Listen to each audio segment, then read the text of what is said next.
మరి కాసేపట్లో హైదరాబాద్లో మాక్ డ్రిల్ మొదలవుతుంది. సో ఖచ్చితంగా ఈ వీడియో చూడండి అండ్ మీ బంధుమిత్రులకు కూడా వెంటనే షేర్ చేయండి. ఎందుకంటే మరికొన్ని గంటలు మాత్రమే, మరికొన్ని నిమిషాలు మాత్రమే ఉంది. మాక్ డ్రిల్ సైరన్ మోగగానే ఏం చేయాలి అనేది మనం తెలుసుకుందాం. ఎందుకంటే సైరన్ మోగింది అనేసరికి అందరు ప్యానిక్ అయిపోతారు. ఏదో యుద్ధం వచ్చేసింది అనుకుంటారు. కానీ ఒకటి గుర్తుపెట్టుకోండి, ఇది ప్రభుత్వం చేసే మాక్ డ్రిల్ మాత్రమే. సైరన్ మోగించడం అనేది కేవలం మాక్ డ్రిల్లో భాగం, యుద్ధం కోసం కాదు. యుద్ధం రావచ్చు, రాకపోవచ్చు, కానీ సైరన్ మోగినప్పుడు మనం ఏం చేయాలి, ఎలా యాక్ట్ చేయాలి అనే దాన్ని మాత్రమే ప్రభుత్వం ప్రాక్టీస్ చేయిస్తుంది.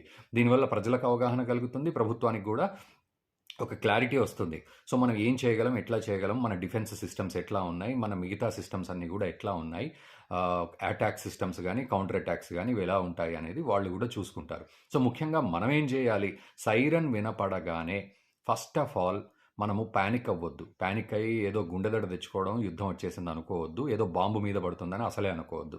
ఒక్కసారి సైరన్ మోగ్గానే ప్యానిక్ అవ్వకుండా, గట్టిగా అరుపులు కేకలు లేకుండా జాగ్రత్తగా మీరు ఎక్కడున్నా సరే, అంటే ఒక బ్యాంకులో ఉన్నా, రోడ్డు మీద ఉన్నా, షాపింగ్ మాల్లో ఉన్నా, ఎక్కడ ఉన్నా కూడా ఒక బిల్డింగ్ దగ్గర మీరు తలదాచుకోవాలి. ముఖ్యంగా ఆ బిల్డింగ్లో ఏ టాప్ ఫ్లోరో అట్లా కాకుండా కొంచెం పరిగెత్తుకొని బయటికి వచ్చే పరిస్థితి ఉండే విధంగా ఆ బిల్డింగ్లో దాక్కోవాలి.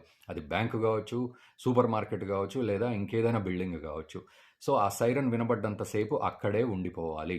ఆ సైరన్ వినపడి దాదాపు మీకు సైరన్ మోగిన వెంటనే 2 నుంచి 6 కిలోమీటర్ల వరకు ఆ సైరన్ సౌండ్ వినబడుతుంది. ఈ చుట్టుపక్కల ఉన్న వాళ్ళందరూ ఆ పని చేయాల్సి వస్తుంది. సో చాలా జాగ్రత్తగా ఉండాలి. ఏదో టాప్ ఫ్లోర్లో ఉండడం అట్లాంటివి అసలు చేయొద్దు. జాగ్రత్తగా కిందికి వెళ్ళి కొంచెం ఎలాగైతే రోడ్డు మీదకి పరిగెత్తుకొచ్చే పరిస్థితి ఉండేటట్టుగా జాగ్రత్త పడాలి.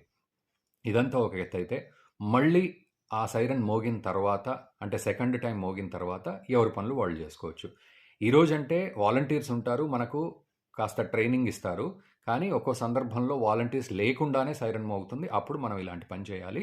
అండ్ గుర్తుపెట్టుకోండి, మరికొన్ని నిమిషాలు మాత్రమే ఉంది. ఈ వీడియోని మీ బంధుమిత్రులకు అర్జెంటుగా షేర్ చేయండి. అండ్ 1971 తర్వాత మళ్ళీ 50 సంవత్సరాల తర్వాత ఇది జరుగుతోంది. సో ప్రాక్టీస్ చేద్దాం. కామెంట్ కూడా చేయండి.